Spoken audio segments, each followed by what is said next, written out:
יהיר שלום לי בוי נבוי אם השם לא ישמור יהיר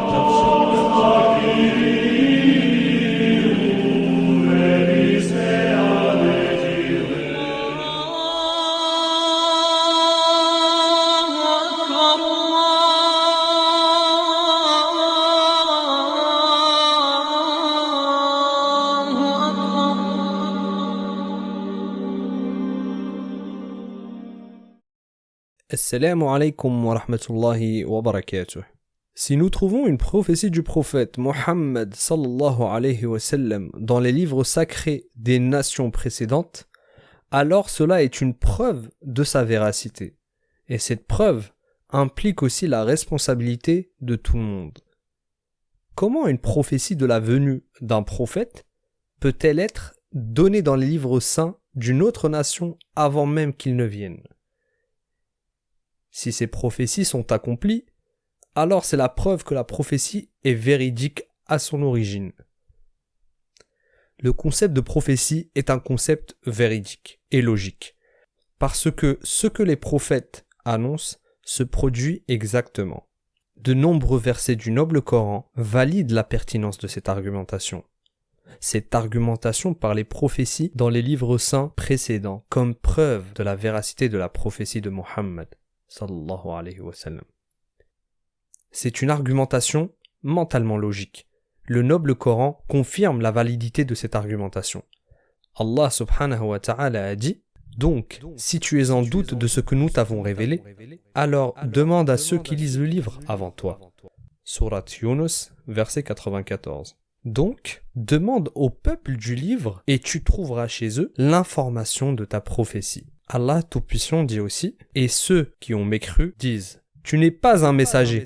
Dis, Allah suffit comme témoin entre moi et vous, et quiconque a connaissance des Écritures. Chapitre Ar-Ra'd, verset 43. Donc, celui qui connaît les Écritures sait parfaitement que tu es un prophète. Au contraire, il n'a aucun doute de cela, en raison des nombreuses prophéties de sa venue, alayhi salatu wassalam. Ceux à qui nous avons donné l'écriture le connaissent comme ils connaissent leur propre fils. Mais en effet, un parti d'entre eux cache la vérité alors qu'ils la connaissent. Surat Al-Baqarah, verset 146. Ceux qui suivent le messager, le prophète illettré, qu'ils trouvent écrit dans ce qu'ils ont dans la Torah et l'Évangile. Surat Al-A'raf, 157. Ainsi, utiliser les prophéties comme preuve de la véracité de l'islam est une méthodologie très importante. Nous l'avons toujours négligé et ne lui avons pas donné son droit jusqu'à maintenant. Ce sujet des prophéties est pertinent et convaincant pour tout le monde. Et c'est un signe pour quiconque veut s'assurer de la véracité de la prophétie de Mohammed sallallahu alayhi wa sallam. Allah subhanahu wa ta'ala a dit « Et ne serait-ce pas un signe pour eux qu'ils soient reconnus par les savants des fils d'Israël » Ash-Shu'ara 197. Donc, la connaissance des érudits des fils d'Israël sur Mohammed sallallahu alayhi wa sallam est la preuve et le signe qu'il est un prophète. Par contre, ici une question peut se poser. À nous les musulmans qui voulons utiliser des prophéties de la Bible pour notre argumentation. Quelqu'un pourrait dire « Ne dites-vous pas qu'il y a des modifications qui se sont produites dans la Torah et dans l'Évangile? Alors comment pouvez-vous utiliser les textes de prophétie qu'ils contiennent ?» Et la réponse, très cher frère, est que la modification ne s'est pas produite dans toute la Torah ou dans tout l'Évangile, mais dans certaines parties. Ainsi, le noble Coran a demandé au peuple du livre de se référer à leur livre à plus d'une occasion. Allah subhanahu wa ta'ala dit « Dites, apportez donc la Torah et récitez-la, si vous êtes véridique. » Surat Al-Imran. Il a aussi dit « Et que le peuple de l'Évangile juge parce que Allah y a révélé. » Surat Al-Ma'idah, verset 47. Le prophète sallallahu alayhi wa sallam a demandé aux gens de la Torah de se référer à leur Torah dans l'incident de l'adultère. Il leur a dit « Quelle punition trouve-t-on dans la Torah pour une personne mariée qui a commis l'adultère ?» En effet, le prophète sallallahu alayhi wa sallam a permis aussi la narration des fils d'Israël. Il a dit « Narrez des fils d'Israël.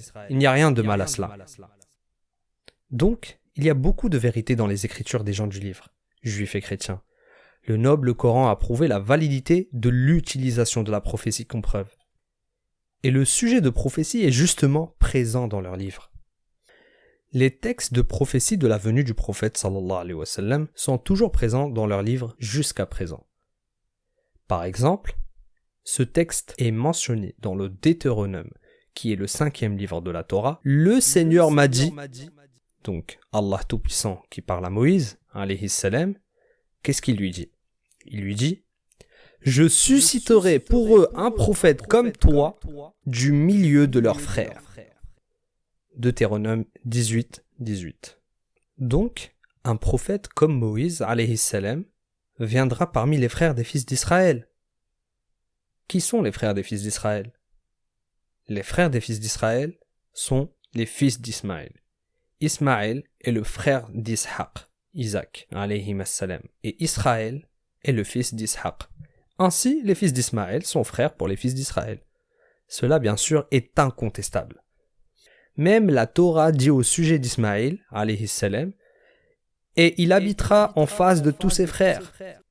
Genèse 16, 12. Ainsi, un prophète viendra des frères des fils d'Israël, des descendants d'Ismaël. Et cette prophétie n'a aucun rapport avec le Messie Jésus, alayhi salam, parce que le Messie n'est pas venu d'entre les frères des fils d'Israël, mais il est l'un d'eux. Le Messie est un des fils d'Israël, de la descendance de Juda, fils d'Israël. Le seul prophète qui est venu parmi les frères des fils d'Israël est le prophète Mohammed, sallallahu alayhi wa sallam. Et si cette prophétie n'était pas au sujet de Mohammed, sallallahu alayhi wa sallam, alors cette prophétie dans le Deutéronome n'a pas été accomplie jusqu'à maintenant. Et si cette prophétie n'était pas au sujet du prophète Mohammed, sallallahu alayhi wa sallam, alors cette prophétie dans le Deutéronome n'a pas été accomplie jusqu'à maintenant. Revenons au texte encore une fois. Le Seigneur dit à Moïse, « Je susciterai pour eux un prophète comme toi, du milieu de leurs frères. » Comme toi, d'entre les frères des fils d'Israël. La question maintenant est, qui est comme Moïse, alayhi salam? Le prophète Mohammed, sallallahu alayhi wa sallam, ou le Messie, Jésus, alayhi salam? Celui qui est comme Moïse est Mohammed, sallallahu alayhi wa sallam. Mohammed et Moïse, alayhi salatu wa sallam, ont tous deux apporté une nouvelle législation. Tous deux ont apporté une nouvelle législation, alors que le Messie, alayhi salam, n'a pas apporté une nouvelle charia, une nouvelle législation. Au contraire, il refusait complètement d'être vu comme s'il apportait une nouvelle, dans la mesure où il refusait de partager même l'héritage. Il a dit dans la question de partager ce dernier, « Ô homme, qui est-ce qui m'a établi pour être votre juge ou pour faire vos partages ?» Luc 12, 14. Même la division de l'héritage, il a refusé de s'en charger. Ainsi, Moïse alayhi salam et Mohammed alayhi salatu wassalam ont apporté une nouvelle législation. Aussi, tous deux luttaient contre les infidèles et les idolâtres, alors que Isa alayhi salam, le Messie, lui, a été envoyé aux enfants d'Israël, qui est un peuple croyant. Moïse et Mohammed alayhi salatu wassalam sont nés naturellement, se sont mariés, ont eu des enfants et sont morts naturellement. Alors que le Messie alayhi salam est né d'une mère et sans père, donc d'une manière miraculeuse. Il est né sans père pour être le dernier avertissement aux enfants d'Israël. Alayhi salam ne s'est pas marié et a été élevé au paradis. Ainsi, le Messie alayhi salam n'était pas comme Moïse. Une des preuves de la similitude entre Moïse alayhi salam et Mohammed sallallahu alayhi wa sallam est que Moïse a été mentionné de nombreuses fois dans le Noble Coran. Cette similitude se reflète au travers de leur biographie et des situations auxquelles ils ont été tous les deux confrontés. L'histoire de Moïse alayhi salam est mentionnée pour alerter, avertir, exhorter et donner une leçon. Le prophète alayhi salam disait quand il traversait les mêmes situations que Moïse alayhi salam traversait, qu'Allah accorde sa miséricorde à Moïse, car il a été éprouvé avec plus que cela et il patientait. Tout comme Moïse alayhi salam a été combattu, Mohammed sallallahu alayhi wa sallam a été combattu. Tout comme Moïse a été expulsé de sa terre, Mohammed sallallahu alayhi wa sallam a été expulsé. Tout comme Moïse a lutté, Mohammed sallallahu alayhi wa sallam a lutté. Tout comme Moïse alayhi salam a triomphé, Mohammed sallallahu alayhi wa sallam a triomphé. En effet, nous vous avons envoyé un messager comme témoin sur vous, tout comme nous avons envoyé un messager à Pharaon. Chapitre Al-Muzammil 15. Ainsi, le prophète qui est comme Moïse alayhi salam et parmi les frères des enfants d'Israël n'est autre que Mohammed sallallahu alayhi wa sallam. La Bible admet qu'aucun prophète n'a été élevé des enfants d'Israël comme Moïse alayhi salam. Il n'a plus paru en Israël de prophète semblable à Moïse, que l'Éternel connaissait face à face. Deutéronome 34:10. Maintenant, complétons le texte en Deutéronome. Le texte dit « Je mettrai mes mots dans sa bouche ». Donc les paroles d'Allah Tout-Puissant seront dans la bouche de ce prophète. Il leur dira tout ce que je lui commande. Je mettrai mes mots dans sa bouche. Les paroles d'Allah subhanahu wa ta'ala seront directement dans la bouche du prophète alayhi salatu wassalam. C'est parce qu'il est illettré, ne sait ni lire ni écrire. Les paroles d'Allah subhanahu wa ta'ala seront donc dans sa bouche, pas dans des tablettes ou dans un livre qui descend directement du ciel. Les paroles d'Allah seront prononcées directement par ce prophète. Maintenant, contemplez la manière avec laquelle le Coran a été révélé. Dis, c'est Allah l'unique. Qul huwa Allahu ahad. Surat al-Ikhlas. Qul ya ayyuhal kafirun. Dis, ô mécréants. Iqra bismi rabbika alladhi khalaq. Récite au nom de ton Seigneur qui a créé. Al-Alaq. Premier verset. Les paroles d'Allah subhanahu wa ta'ala sont directement dans sa bouche, alayhi salatu wassalam. Mais ici, une question peut se poser. Comment pouvons-nous distinguer entre le vrai prophète et le faux prophète? Ah, le texte du Deutéronome répond à cette question. Revenons au texte, et nous verrons deux différences claires pour distinguer entre le vrai et le faux prophète. Le texte dit « Mais le prophète qui prétend dire une parole en mon nom, que je ne lui ai pas commandé de parler, que va-t-il lui arriver? Ce prophète mourra. » Deutéronome 18, 20. Celui qui invente un mensonge sur Allah et dit ce qu'Allah ne lui a pas révélé, il mourra. Donc le faux prophète périt avant d'avoir terminé le message. D'ailleurs, c'est la même distinction coranique entre le vrai et le faux prophète. Le noble Coran dit la même chose. Allah subhanahu wa ta'ala a dit « Et s'il avait inventé de nous de fausses paroles, nous l'aurions saisi par la droite. Alors nous lui aurions coupé la horte. » Surat Al-Haqqa, versets 44 à 46. La Surat Al-Haqqa, qui est une sourate mécoise, déclare que le faux prophète périt avant qu'il ne termine le message. Étonnamment, le prophète sallallahu alayhi wa sallam n'est pas mort avant que le message ait été terminé. Il n'est pas mort jusqu'à ce que Allah Tout-Puissant lui révèle « Aujourd'hui, j'ai perfectionné pour vous votre religion et accompli ma faveur sur vous. Et a approuvé pour vous l'islam comme religion. » Al-Ma'idah, verset 3. Allah vous a approuvé l'islam comme religion. Le message fut achevé, la charia fut achevée et le prophète sallallahu alayhi wa sallam ne mourut que quelques jours après que ce verset eut été révélé. Donc, c'est là la différence entre le vrai et le faux prophète. Le message du vrai prophète sera accompli. Il y a aussi une seconde différence entre le vrai et le faux prophète, mentionnée dans le même texte dans le Deutéronome. Peut-être diras-tu dans ton cœur, « Comment connaîtrons-nous la parole que l'Éternel n'aura point dite ?» Donc, comment distinguer le vrai prophète du faux prophète? Quand ce que dira le prophète n'aura pas lieu et n'arrivera pas, ce sera une parole que l'Éternel n'aura point dite. Il a dit une prédiction ou une prophétie, mais cette prophétie n'a pas été réalisée. C'est par audace que le prophète l'aura dite, n'aie pas peur de lui. Donc, un faux prophète. N'ayez pas peur de lui. Deutéronome 18, 21-22. La troisième distinction entre le vrai et le faux prophète est très facile. Celui qui dit que je suis un prophète et prédit des choses, mais plus tard elles ne se produisent pas. Donc, évidemment, c'est un faux prophète. Et maintenant, pour l'amour d'Allah, est-ce qu'une personne peut-elle compter les choses que le prophète sallallahu alayhi wa sallam a prédit et qui ont été accomplies comme il l'avait prédit? Y a-t-il même un prophète, que ce soit dans l'Ancien Testament ou dans le Nouveau Testament, qui a prédit ce nombre de prophéties que le prophète sallallahu alayhi wa sallam a prédites et qui se sont accomplies plus tard comme il l'avait dit? Plutôt, je dirais que si nous faisons la somme de toutes les prophéties que le Messie alayhi salam a dit, les prophéties que Moïse alayhi salam prédit et les prophéties que tous les prophètes de l'Ancien Testament ont prédit, la somme de ces prophéties serait inférieure au nombre de prophéties que le prophète Mohammed sallallahu alayhi wa sallam a prédit. Et ils ont été accomplis comme il l'avait prédit. Par exemple, Allah subhanahu wa ta'ala a dit à son prophète qu'il le fera revenir à la Mecque après qu'il en soit sorti pour migrer vers Médine. Donc, il retournera une nouvelle fois à la Mecque. Allah subhanahu wa ta'ala a dit: celui qui t'a prescrit le Coran te ramènera certainement là où tu souhaites retourner. Lieu de retour signifie la ville, sa provenance, tel qu'il la quitte et y retourne. Et ceci a été accompli tout comme le noble Coran l'avait dit. Et le prophète sallallahu alayhi wa sallam est retourné à nouveau à la Mecque après 8 ans. Le noble Coran dit que le prophète et ses compagnons entreraient dans la mosquée sacrée avec leurs cheveux rasés ou coupés courts, après qu'ils aient été interdits d'entrer dans la mosquée sacrée. Surat al-Fath, verset 27.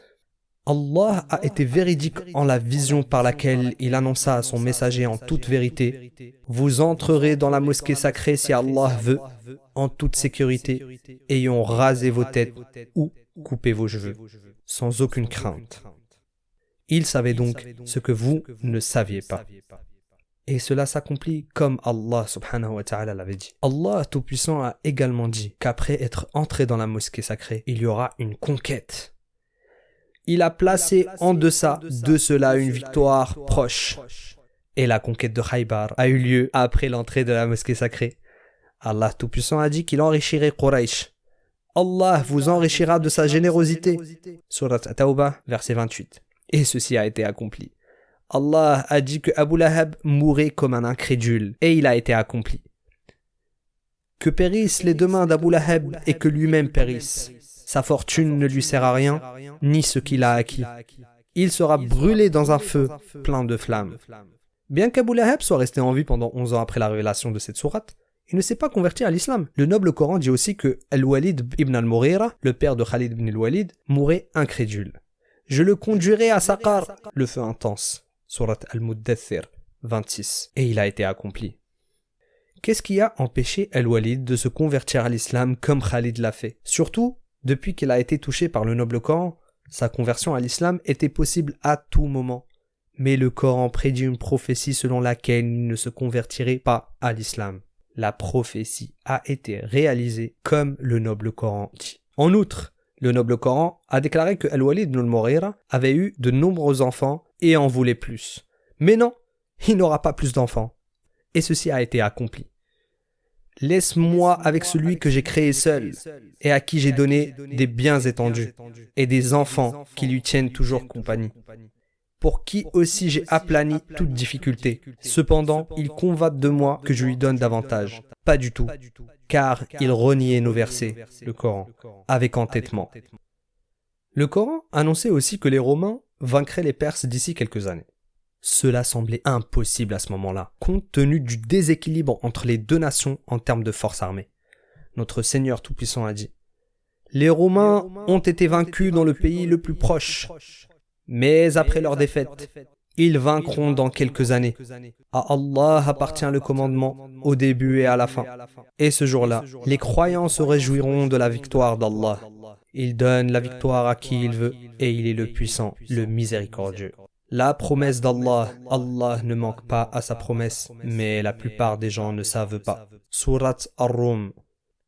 La promesse d'Allah, Allah ne manque pas à sa promesse, mais la plupart des gens ne savent pas.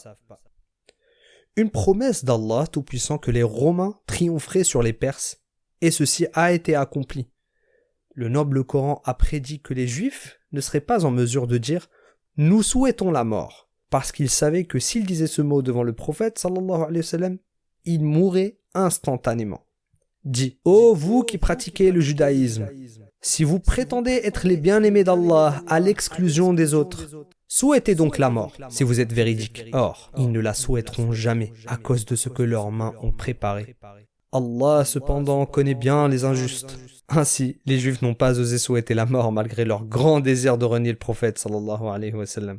Quand le prophète les a défiés, il n'a pas dit que c'était de moi. Il a plutôt dit que cela venait de mon Seigneur et de votre Seigneur, mon Dieu et votre Dieu.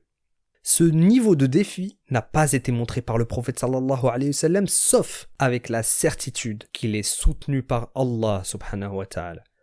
Certains chercheurs disent: les athées ont été perplexes. Pourquoi les Juifs n'ont-ils pas souhaité la mort au temps du prophète sallallahu alayhi wa sallam pour prouver sa fausseté et mettre fin à cet argument?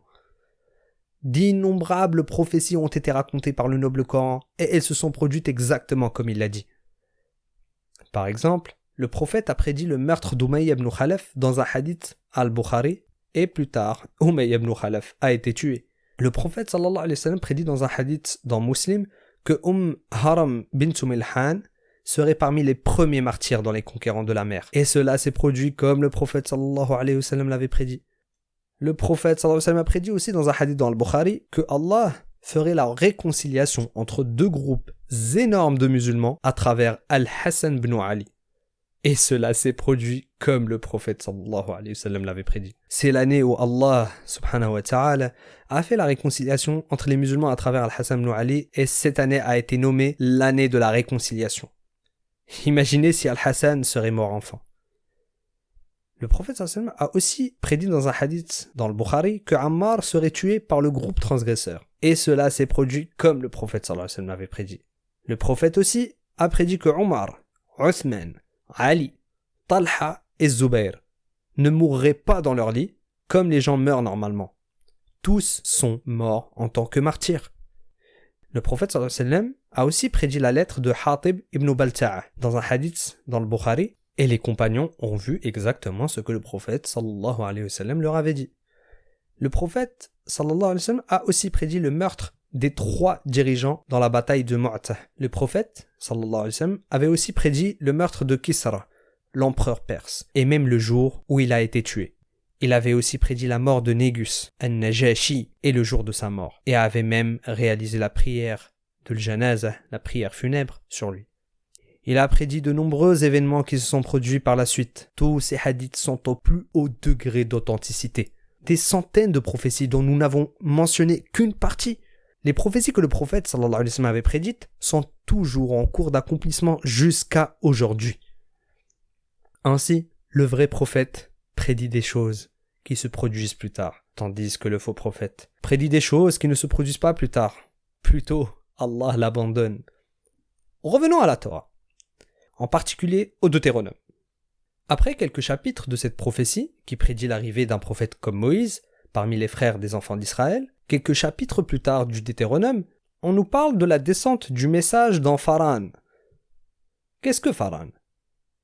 Pharan est l'endroit où Ismaïl alayhi salam a habité. Il dit « L'Éternel est venu du Sinaï. Il s'est élevé sur eux de Séhir. Il a resplendi de la montagne de Pharan. Et il est sorti du milieu des saintes myriades. Il leur a de sa droite envoyé le feu de la loi. » 21-50. Le Seigneur est venu du Sinaï. La charia, la législation qui a été révélée à Moïse dans le mont Sinaï. Il resplendit du mont Pharan. Le mont Pharan est l'endroit où Ismaïl alayhi salam a habité. Le message serait révélé à l'un de ses descendants. La Torah confirme que l'endroit où Ismaïl habitait est Pharan. Lisons le chapitre 21 de la Genèse. Dieu a entendu le garçon qui est Ismaïl alayhi salam, et l'ange de Dieu appela du ciel Agar, qui est Hajar, et lui dit: Qu'as-tu, Agar? Ne crains point, car Dieu a entendu la voix de l'enfant dans le lieu où il est. Lève-toi, prends l'enfant, saisis-le de ta main, car je ferai de lui une grande nation. C'est une prophétie qu'Ismaïl alayhi salam serait une grande nation. Et Dieu lui ouvrit les yeux, et il vit un puits d'eau. Elle alla remplir d'eau l'outre, et donna à boire à l'enfant. Soyons attentifs. Elle a vu un puits d'eau. Alors, elle alla remplir l'outre d'eau, et donna à boire au garçon. Ensuite, Dieu fut avec l'enfant, qui grandit, habita dans le désert, et devint un tireur d'arc. Ismaïl, alayhi salam, a grandi en tant qu'archer, tireur d'arc. Et si on regarde dans le hadith du prophète sallallahu alayhi wa sallam, dans Al-Bukhari, numéro 3507, quand il a dit: Ô enfants d'Ismaël, lancez des arches, comme votre père était un archer. Subhanallah. Retournons à la Genèse. Il habita dans le désert de Pharan. Ismaïl habita dans le désert de Pharan. Et sa mère lui prit une femme du pays d'Égypte. Genèse 21, 17, 21. Ismaïl alayhi salam a habité dans le désert de Pharan. Une grande lumière viendra de Pharan, des descendants d'Ismaïl, comme il est venu du Sinaï aux mains de Moïse alayhi salam. D'ailleurs, ce même texte qui parle de la lumière dans le Sinaï et la lumière dans l'endroit où le prophète alayhi salatu wassalam serait envoyé est également présent dans le noble Coran. Subhanallah. Allah subhanahu wa ta'ala a dit: par la figue et l'olive, par le mont Sinaï et par cette ville sûre qui est la Mecque, Allah Tout-Puissant a juré par le message qui est venu dans le Sinaï, le mont Sinaï, et par le message qui a été révélé dans la ville sécurisée qui est la Mecque. Le peuple du livre sait bien qu'une lumière nouvelle viendra du désert de Faran. Cette prophétie est reprise dans les livres de la Torah. Par exemple, lisons dans le livre de Habakkuk, chapitre 3.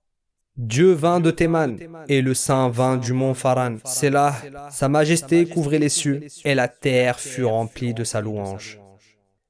La terre fut remplie de sa louange. C'est un signe des louanges et du son d'Adan, qui est l'appel à la prière, qui s'élèverait avec la venue de ce prophète. Son éclat est comme la lumière. Décrire la prophétie comme lumière est une description coranique. Des rayons partent de sa main, des rayons de la charia. Là réside sa force. Devant lui marche la peste, et la peste est sur ses traces. C'est exactement ce qui s'est passé quand le prophète sallallahu alayhi wa sallam est entré dans Médine. La fièvre est apparue devant lui et la peste a disparu. Hadith dans Al-Bukhari, numéro 1889. Le prophète qui remplirait le monde de louanges. Dans le prochain épisode, Inch'Allah, nous discuterons d'une question très importante sur les attributs de ce prophète qui viendrait des descendants d'Ismaël et comment le son de l'Adhan serait entendu dans les montagnes de la Mecque et de Médine, selon le texte de la Torah. C'est ce que nous saurons dans le prochain épisode, Inch'Allah. Alors, suivez ce cours, je vous prie de le répandre, qu'Allah vous bénisse, afin que quiconque cherche la vérité en tire profit. Wassalamu alaikum wa rahmatullahi wa barakatuh.